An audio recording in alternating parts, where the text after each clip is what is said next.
Ever think about how history is told? Like, whose voices get heard and whose stories actually get passed down? It's something to consider, really, as we kind of dive into these two periods that often get glossed over in traditional textbooks. Reconstruction and the Indian Wars. What's fascinating is that these weren't just, isolated events. There were these really pivotal moments, right, that shaped the whole trajectory of American society and continue to resonate today. And as you mentioned, it is crucial to consider whose perspectives we're amplifying and whose are being silenced in the narratives we inherit. Yeah, for sure. You've requested a deep dive into these often overlooked periods, and we're drawing from the History That Doesn't Suck podcast epilogue to do just that. Are you ready to unpack some pretty surprising twists and turns? Absolutely. I mean, there's this common misconception, right, that history is static, like it's just this collection of set facts.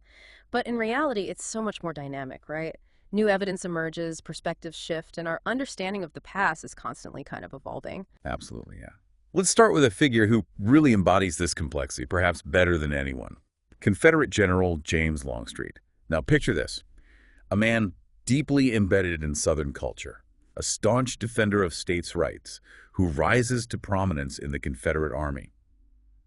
But then, after the war, he receives a pardon and makes a shocking transformation, becomes a radical Republican. It's a move that baffled so many people at the time, and it really highlights this, fluidity of alliances and ideologies during this turbulent era. Remember the lines between like North and South, Union and Confederacy?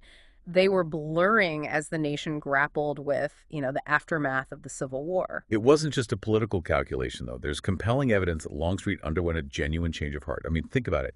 He faced intense social ostracism, career setbacks. He even put his own life on the line fighting for racial equality in the Battle of Liberty Place. Those weren't the actions of a man clinging to political expediency. They spoke to a much deeper conviction. It's also really important to remember that this transformation wasn't exactly embraced by everybody. Longstreet was viewed with a lot of suspicion by his former Confederate comrades and even in some cases his newfound allies within the radical Republican movement. He almost became this, tragic figure caught between these two worlds, embodying the inherent messiness of this period. Yeah, his story really underscores how individuals rarely fit neatly into those good guy, bad guy categories, right?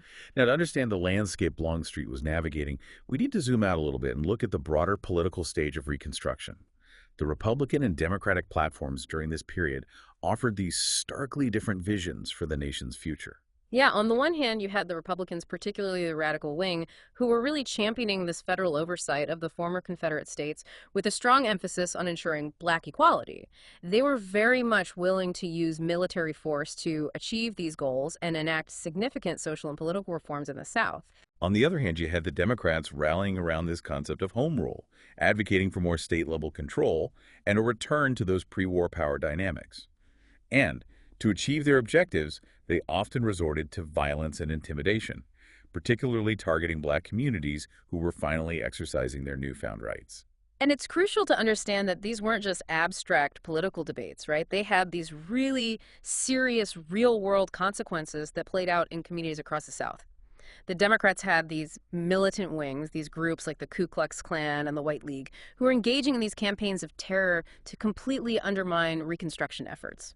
Yeah, just imagine the fear and uncertainty faced by these black communities as these groups sought to actively suppress their voting rights, dismantle their political power, and really just reinforce white supremacy. It wasn't just about these abstract political differences.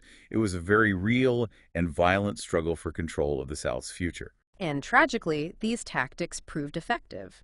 Reconstruction, despite all of its ambitious goals, was slowly but steadily eroded.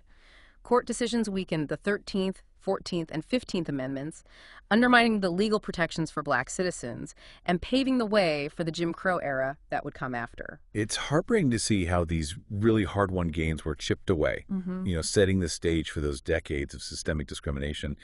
But while Reconstruction formally ended in 1877, that struggle for black rights didn't just disappear. It's like this fire that was smoldering beneath the surface. Absolutely. It may have seemed like it was extinguished, but the embers of resistance were still burning bright. It was setting the stage for the civil rights movement of the 20th century. That fight for equality didn't just end with Reconstruction, it merely shifted to a new battleground. And that new struggle was deeply rooted in the victories and, unfortunately, the defeats of that Reconstruction era. Yeah, it's true. Now let's turn our attention to another complex and often misunderstood chapter, the Indian Wars. It's crucial to acknowledge the brutality of this period, but it's equally important to recognize that there are multiple perspectives to consider here, stories that have been silenced or just marginalized for far too long. One of the historians we're drawing from shared a particularly striking anecdote that I think speaks to this point. She's a modern day Cheyenne woman, and she has encountered people, you wouldn't believe this, but she's encountered people who were genuinely surprised to learn that Native Americans still exist today. That right there highlights the danger of a single story, the erasure of an entire people from our collective consciousness. Wow. It's a stark reminder that history isn't just about dates and battles, right? It's about these lived experiences of people. And those experiences don't simply vanish when the textbooks close. The legacy of the Indian Wars continues to shape the lives of indigenous peoples today, and their stories are essential for a complete and accurate understanding of American history. Absolutely. And it's not just about acknowledging those historical injustices, it's about recognizing the vibrant, enduring presence of indigenous peoples and cultures right now, today. They are not relics of the past, they are a vital part of the present and the future. Absolutely, you're right. Take, for example, the flag of the Nez Perce Nation. Its very design tells a story. It incorporates the shape of their reservation and commemorates the broken treaty of 1855. This isn't just a symbol of cultural pride, right? It's a powerful reminder of the broken promises, the forced relocation, the loss of ancestral lands that continue to shape the identity of the Nez Perce people. It's a flag that really speaks volumes about their resilience, their determination to remember and honor their past, even as they're, navigating the complexities of the present. And at the heart of this story, and so much of the conflict during the Indian Wars, is this fundamental clash of cultures and values surrounding, really, land ownership. Yeah, for many indigenous peoples, land wasn't something to be owned. It was something to be cared for, something sacred and interconnected with their very identity. And this concept clashed sharply with the worldview of those settlers who saw land as, a commodity, something to be acquired and exploited. It's difficult for so many of us to grasp that concept, isn't it? Our modern mindset, so focused on individual rights and ownership, makes it hard to truly understand a perspective that sees the land as something sacred, something to be honored and protected, rather than exploited for individual gain. And that disconnect, that inability to bridge those fundamentally different worldviews, lies at the heart of much of the conflict during the Indian Wars. It wasn't simply about territory, it was about profoundly different ways of seeing and interacting with the world. Makes you wonder, doesn't it? What if those in power, had made a genuine effort to understand and respect those different perspectives? Could there have been, I don't know, a more peaceful, more equitable resolution to this whole chapter of American history? It's a question that historians and indigenous communities are still grappling with today. It's a reminder that history isn't just about what happened, it's also about what might have been and how those alternative paths could really inform, our understanding of the present. Absolutely. Now let's shift our focus a little bit to those on the front lines of this conflict, right?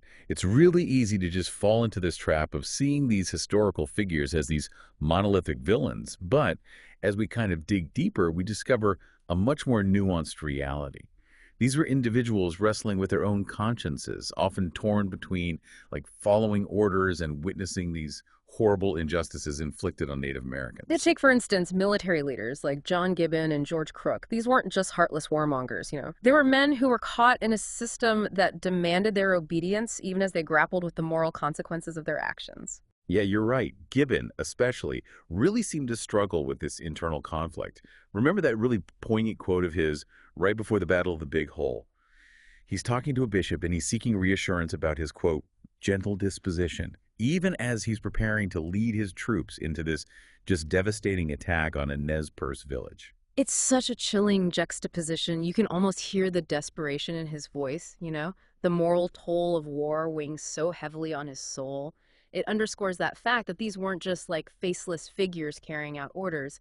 These were individuals wrestling with their own sense of right and wrong, caught between duty and compassion. Yeah, and it's worth noting that so many of these military leaders, like Sheridan and Sherman, were Civil War veterans.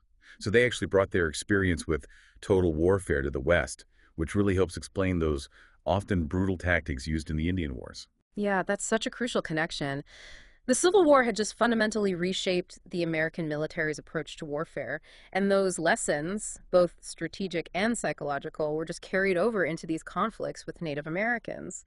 It's a really, really sobering example of how violence just begets violence, how the horrors of one war can cast such a long shadow over the next. It's like the echoes of that conflict reverberated across the West, shaping the strategies, the mindsets, even the justifications used in those Indian wars. It's a stark reminder that history is not just a series of isolated events, but this continuous flow, with each chapter influencing the next. And those connections, those ripple effects, are so, so essential for understanding the complexities of the past.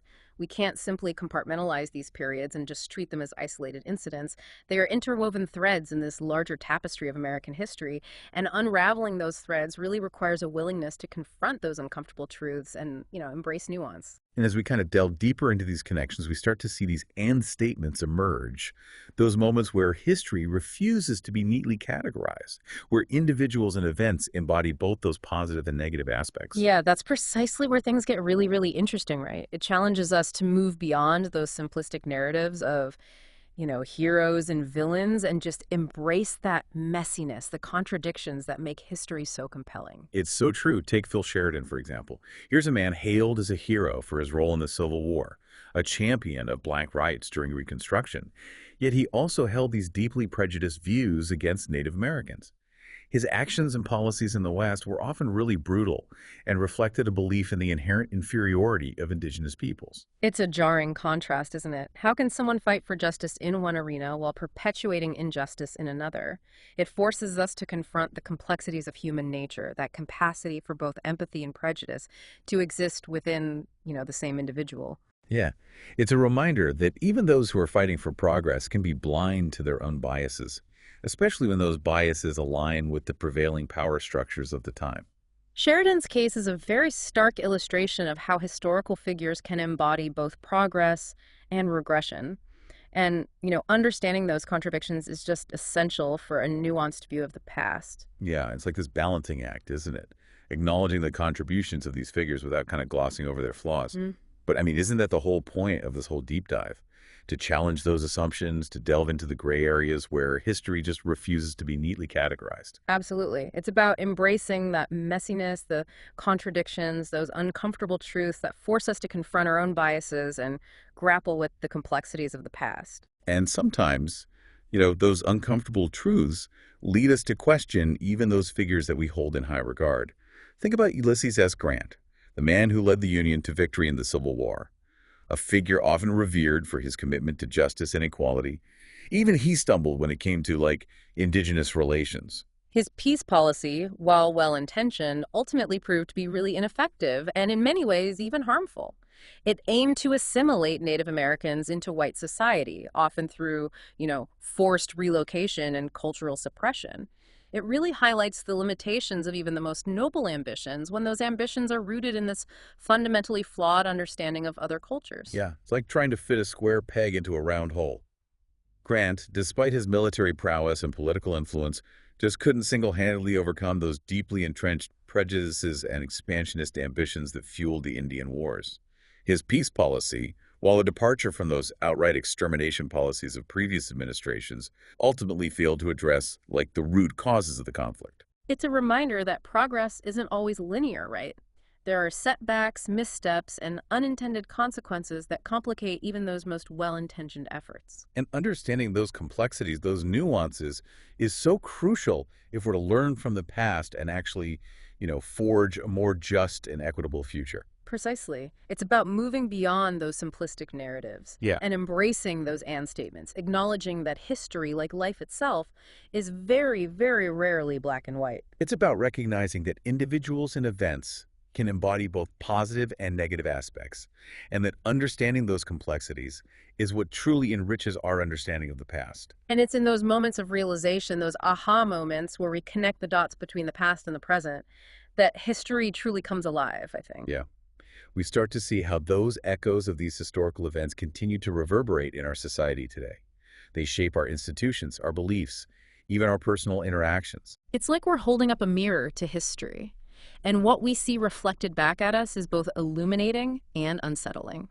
It forces us to confront our own biases, to question our assumptions, and just grapple with those uncomfortable truths that really challenge our understanding of ourselves and the world around us. Yeah, it makes you think about all the different layers, doesn't it? It's like peeling back the layers of a painting. Yeah. You start to see the brushstrokes, the imperfections, the choices that the artist made that led to that final image.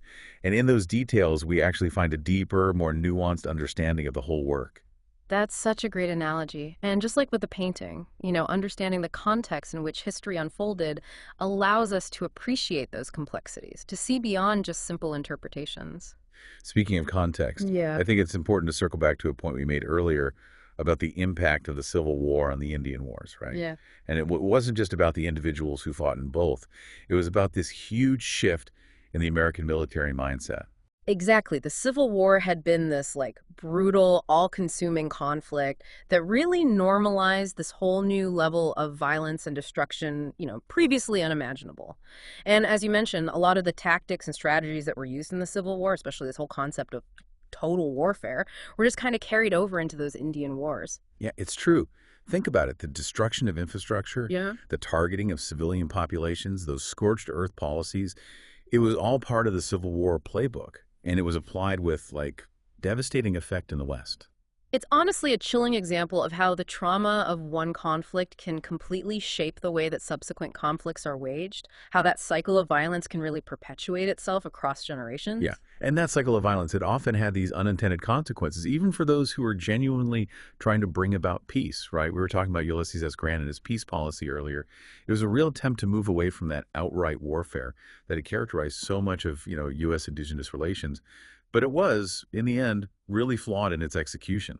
Grant, despite his whole reputation as this military strategist, he kind of seemed to underestimate that cultural chasm that separated the U.S. government from those different indigenous nations. And his policy, while aimed at reducing bloodshed, was still very much rooted in that belief that assimilation into, white society was the only viable path for Native Americans. Yeah, it was really paternalistic, wasn't it? Like that whole idea that indigenous cultures were somehow just, inferior and needed to be quote unquote civilized Yeah. according to the standards of white America. Precisely. And that inherent bias, it undermined the effectiveness of that entire peace policy. And instead of fostering this genuine understanding and respect, it often led to even further displacement, cultural suppression, and the erosion of tribal sovereignty. Yeah. Like a good reminder that good intentions just aren't enough. Right. We need to be so mindful of the assumptions we bring to the table, those ways in which our own cultural perspectives can really blind us to the needs and experiences of others. And that really brings us back to this importance of embracing those, and statements, those moments where history just defies this easy categorization. We can see it in those complicated legacies of figures like, Longstreet, Sheridan, and even Grant. They were all very much products of their time, shaped by those prevailing beliefs and biases of that era, yet they also, possess that capacity for change, for growth, for even challenging the status quo. Yeah. And recognizing those complexities, those contradictions, is what allows us to engage with history in a more meaningful way. Yeah. It's not about passing judgment or, assigning labels. It's about understanding those forces that shaped the past and how those same forces continue to influence us today. Absolutely. Because at the end of the day, history isn't just this collection of stories, Right. It's a mirror that's reflecting our own humanity, our capacity for great things and, also terrible things. And by studying the past, by grappling with its complexities, we can gain a much deeper understanding of ourselves and the world we actually live in. So as we wrap up this deep dive into Reconstruction and the Indian Wars, we really encourage you to just keep exploring these topics, seek out all those diverse perspectives, and really consider how these historical events continue to shape our world today. It's been a really interesting conversation, and I appreciate your insights today. Of course, it's been a pleasure. And it makes you think, right, What lessons can we actually learn from those failures of Reconstruction? And how can we reconcile the legacy of westward expansion with the need for justice and, reconciliation? These are questions that deserve our attention, our thoughtful consideration, and our ongoing, engagement, because history is not just something we study, it's something we live. And the more informed we are about the past, the better equipped we'll be to navigate those complexities of the present and shape a future that is, more just, equitable, and compassionate.